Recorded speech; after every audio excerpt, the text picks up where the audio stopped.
Turn to your neighbor and say, you need to hear this. Now turn to your other neighbor and say, you really need to hear this.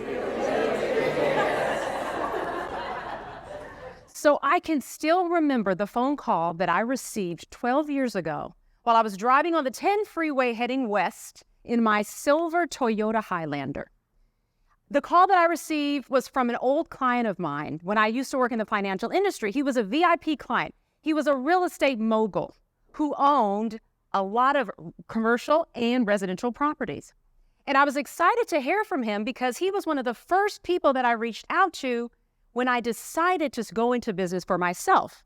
Well, I should say, I didn't really decide, but I was laid off, and so it was kind of decided for me. But I called him because I wanted to pick his brain. I wanted to find out what it was like to be in business for yourself. So he agreed, brought me to his office, sat me down, and I picked his brain, and he gave me the good stuff. I asked, he answered, I probed, he provided, and it was a great opportunity for me to learn from someone who I respected but was where I wanted to be. So when I saw his call come through, I was overjoyed because he didn't know that I had already taken the leap to start my own business. So I was excited to hear from him. So we get on the call and I tell him the news. I started my own business. And his response was, you're going to fail. He told me that, why don't you just continue to stay in banking? You're so good at that. You're doing really well. Are you sure you want to start and go in business for yourself? You know, I've been doing it a long time and it's really difficult for me. Are you sure you want to make this move?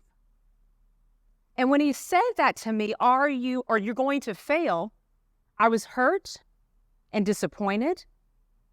And I remember telling him this. I said, that's your truth.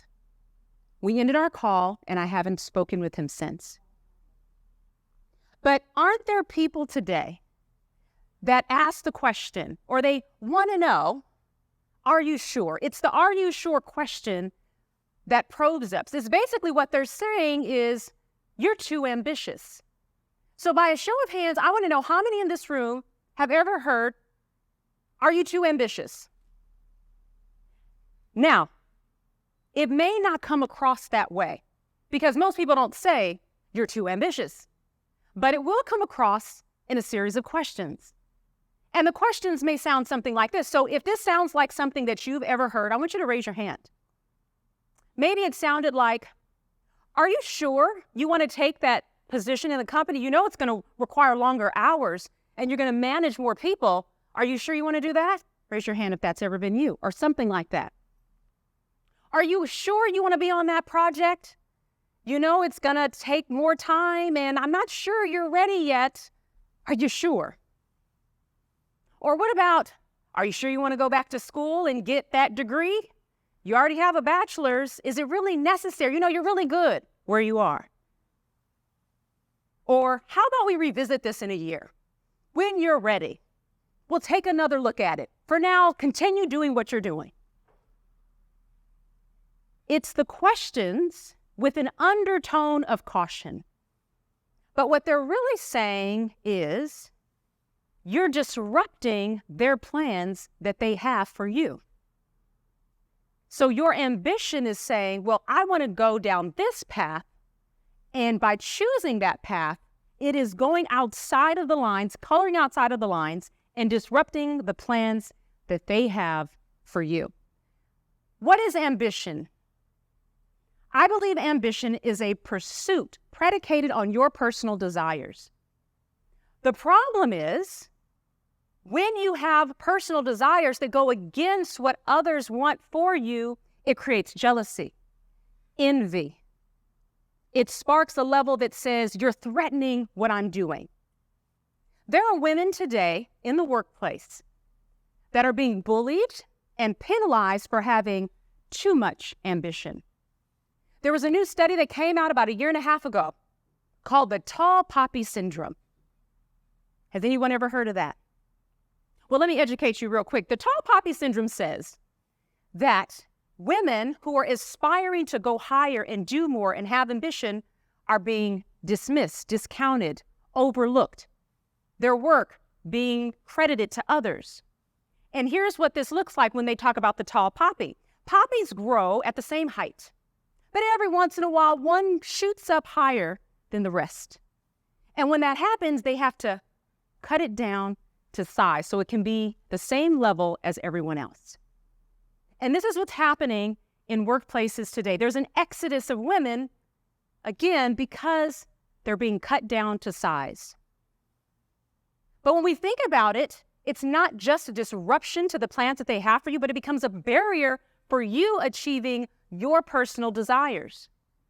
It's them asking you to accept a level of achievement because it makes them feel good about the choices that they've made. Let me say that again. They're asking you to accept a level of achievement that makes them feel better about the choices that they've made. As long as you stay within the lines, you don't go outside of the lines, and it's okay by me. But I want to dive deeper into this acceptable level of achievement. Let's take acceptable. In our society, we have things that are acceptable and unacceptable. Would you agree? For example, where you shop, the kinds of things that you purchase, your friend circle, who you hang around, your zip code, your residence, where you go to school, the companies you've chosen to work for, the positions that you take and deny is all based on acceptance. That's our society because there's 3 lanes to acceptance. There's societal acceptance, there's cultural acceptance, and there's experiential acceptance. And so acceptance in our society says, well, if you do that, that works for me. That makes sense to me. I know that in our society, we have who's vegan, who's vegetarian, who's a carnivore. One of those is acceptable, one of them isn't. Here's another one that I know you'll appreciate.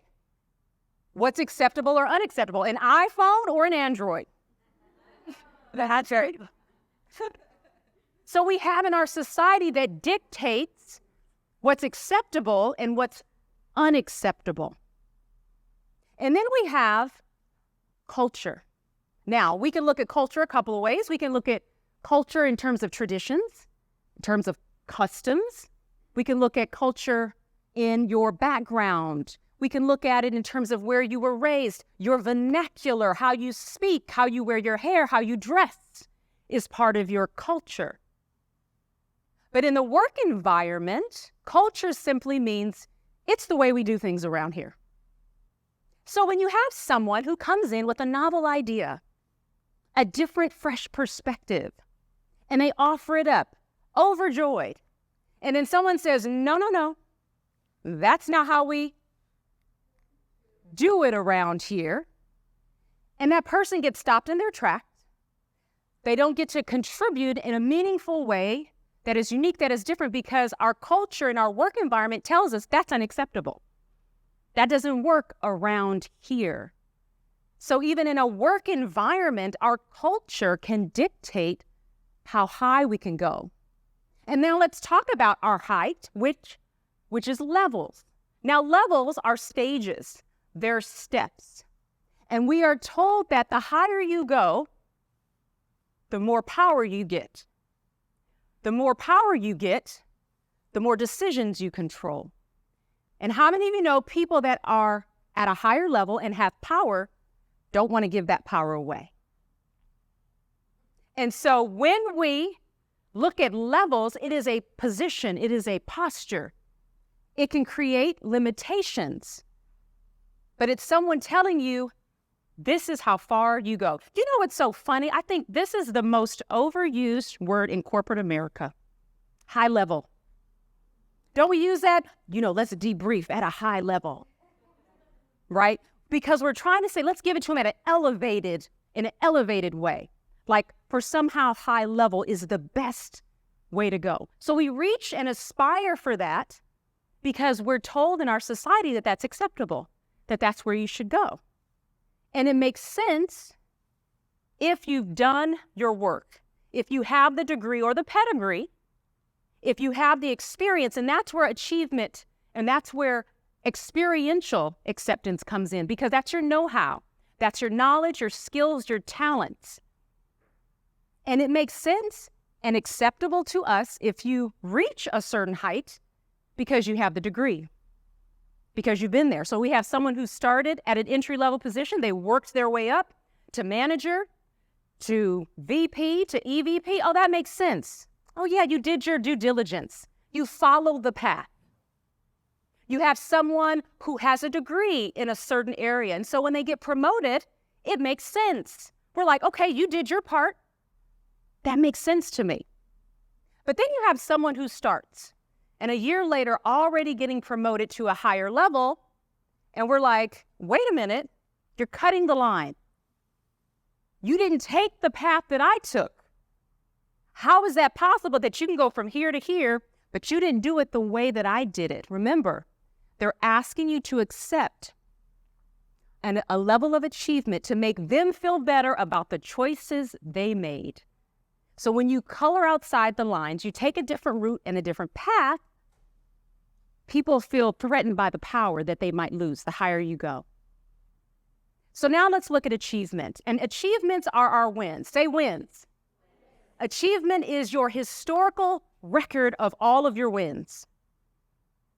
It's your growth. It's telling people I've done it once and I can do it again. It's your success record. Achievement tells people that you have the ability, the capability, that I am seasoned, that there is a proof of performance that I have.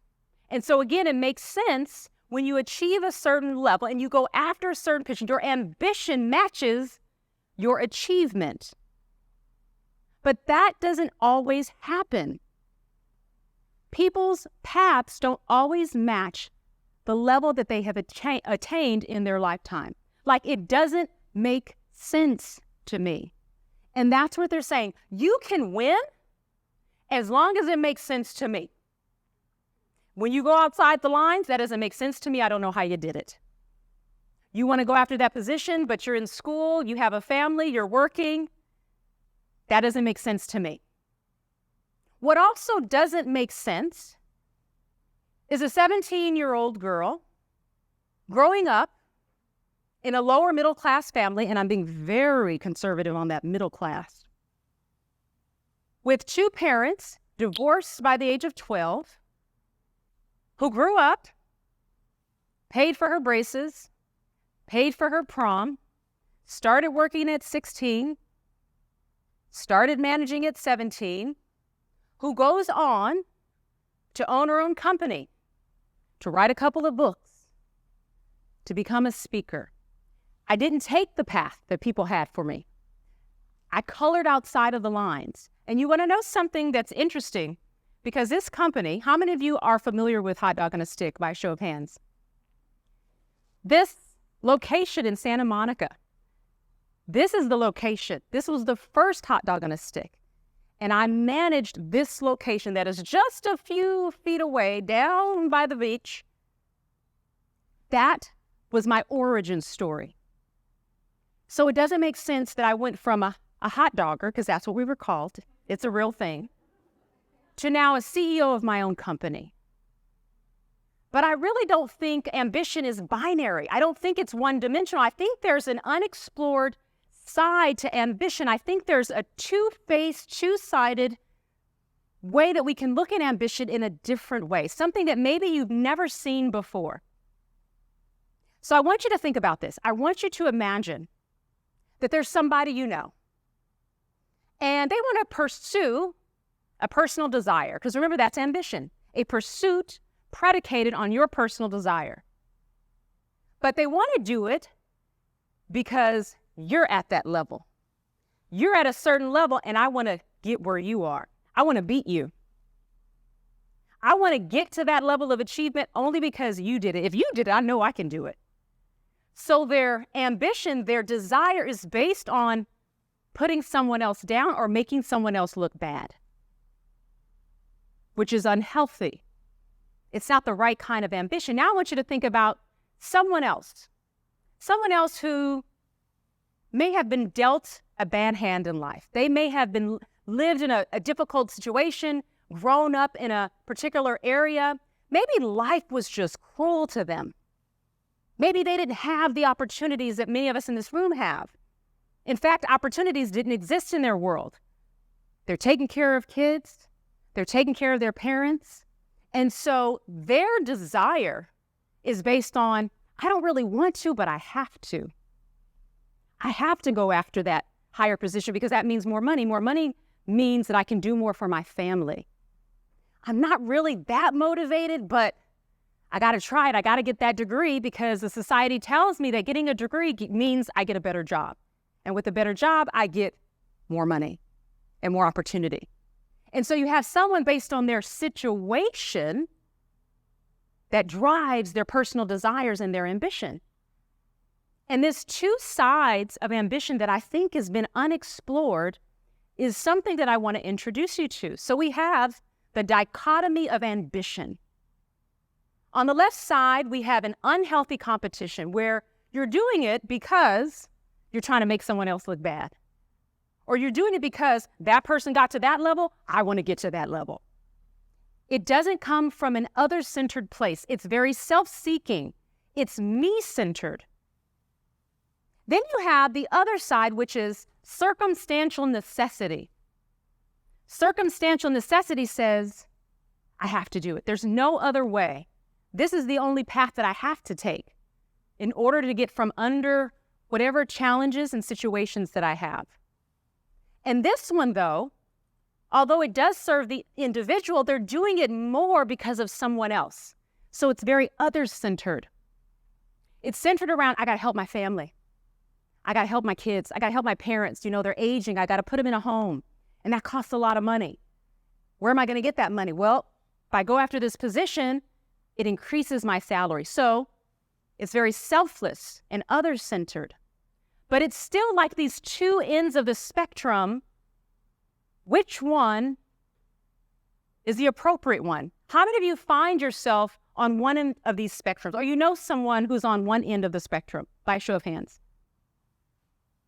And if you didn't raise your hand, you might be saying, well, you know, I get these two, but that doesn't really fit me. Is there a place in the middle? And there's a place, I think that's a little bit of a sweet spot. That it's not me-seeking, it's not self-centered or self-serving, and it's not only others-serving, but it's a sweet spot in the middle. And I call that transcendent aspiration.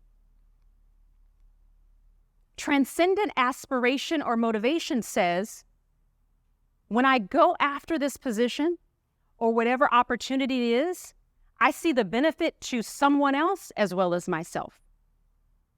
That today, 2023, whatever role I accept, I can see it benefiting someone or something 5 years from now.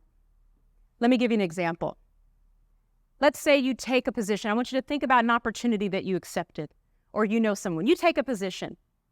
It's a lot of work, more hours, but you do it.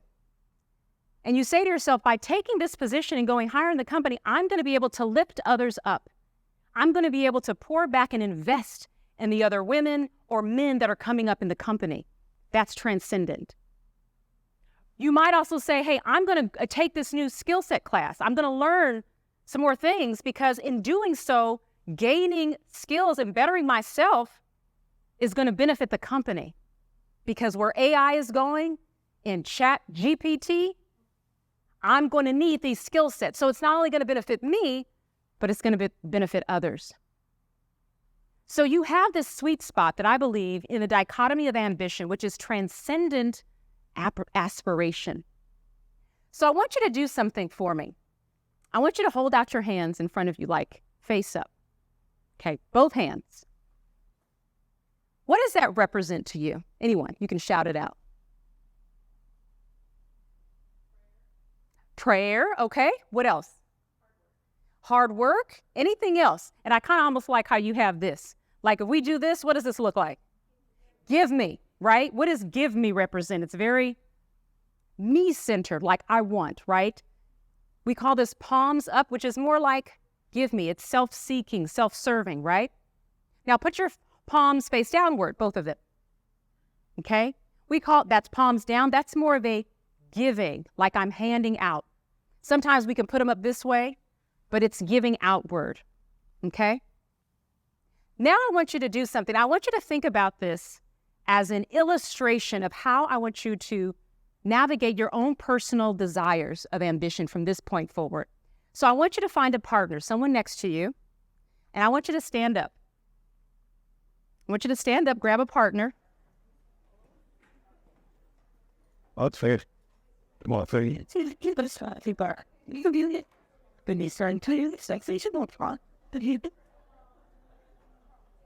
Now I want one person to have their hand up this way, and I want the other person to have their hand face down.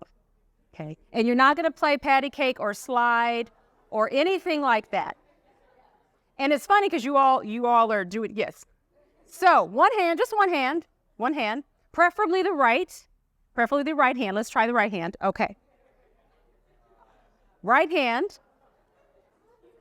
All right. Now, I want you, the person with the hand facing down, to turn it ever so slightly to the right at an angle.